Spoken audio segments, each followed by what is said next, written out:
everyone, it's Alicia Malone and it's officially 2017. Happy New Year! I'm so excited about this new year, but January can be a pretty rough time for movies because at the end of the year you get this rush of great award season films as everyone tries to get their movies into theatres for at least a 1 week release in LA in order to qualify for the Oscars.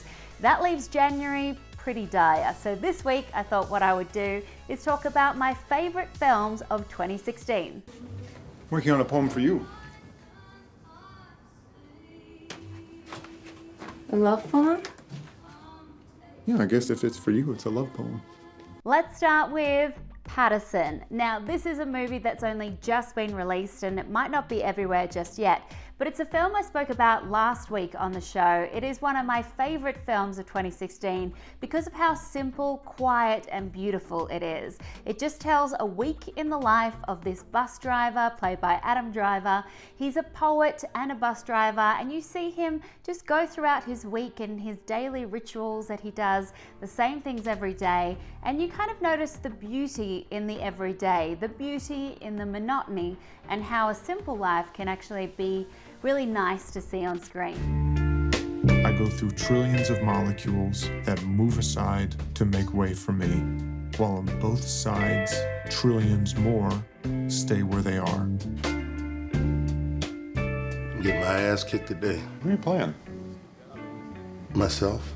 Another one of my favorite films, Arrival, directed by Denis Villeneuve and starring Amy Adams. Human.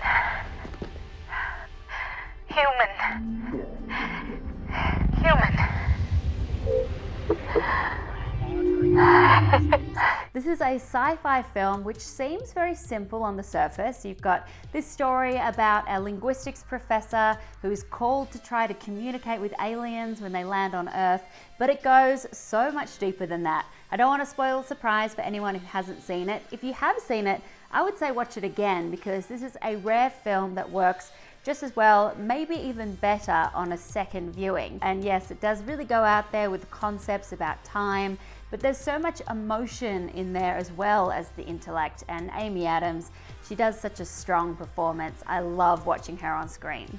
And you'll be able to see Arrival coming soon at home thanks to Fandango now. It'll be out at the end of January. Got 21 hours before they start global war. So how do we clarify their intentions? I go back in. Why does this feel worse?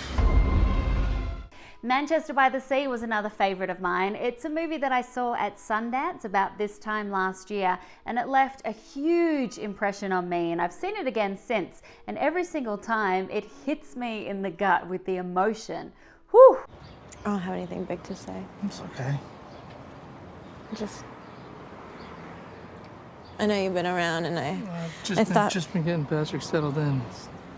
it seems like he's doing pretty good, huh? Considering. I think he is, yeah. It's a really tough story. It's a story that you need to be in the right mindset for, starring Casey Affleck as a guy who has to return home to look after his nephew when his brother dies.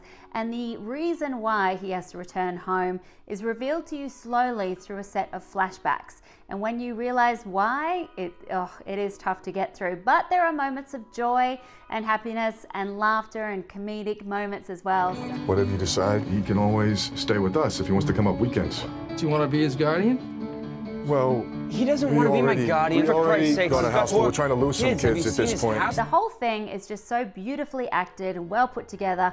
Michelle Williams, another standout, and Casey Affleck, I'd say, will get the Oscar this year. I think there's something wrong with me. Do you want me to call your friends? I don't know. What do you want me to do? I'm not going to bother you. I'm going to just sit here until you calm down. All right, I'm calming it. Would you please just go away? No. If you know me at all, then you probably know how much I loved La La Land. La La Land is a film that I've seen now 10 times. I'm quite obsessed with it. 2 options. You either follow my rules or follow my rules. Capiche? Thank you.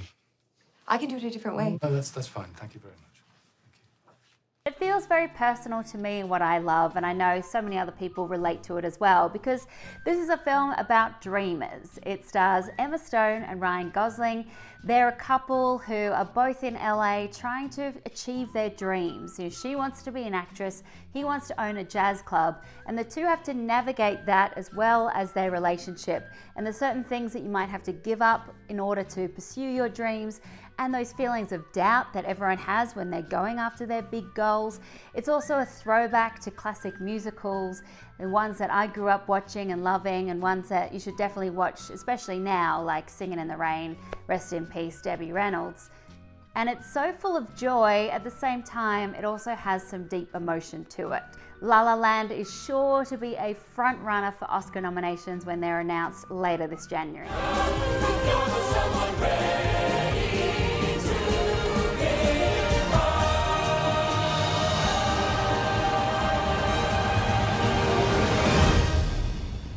And one of my favorite movies of 2016 was definitely Moonlight, another film that should be a front runner at the Oscars. At some point, you gotta decide for yourself who you're gonna be. Can't let nobody make that decision for you. This is directed by Barry Jenkins, and it tells the story of one man's life. This guy who's living in Miami.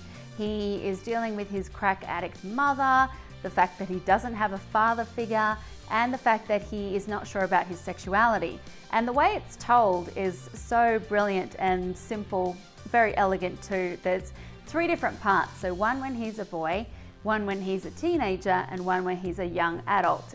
All the different actors playing these characters, you get such an overview of this one man's life. And as I said, it's very subtle, it's very elegantly done, beautifully shot too, so much emotion in there. And for me, this was a character that I haven't really seen that much on screen. It tackles topics that aren't usually explored on film. I thought it was something unique and remarkable. Check out Moonlight as soon as you can. I ain't seen you in like a decade. It's not what I expected. What did you expect? So there you have it, a quick little episode this week with 5 of my favorite films of 2016, and I want to know yours. Let me know in the comments below, what were some of your favorite films that you saw last year? Some of these movies are still coming to various places around the country, so I hope you get to catch them, and they'll all be on video on demand very, very soon. I'm Alicia Malone. I'll be back with more next week. Bye!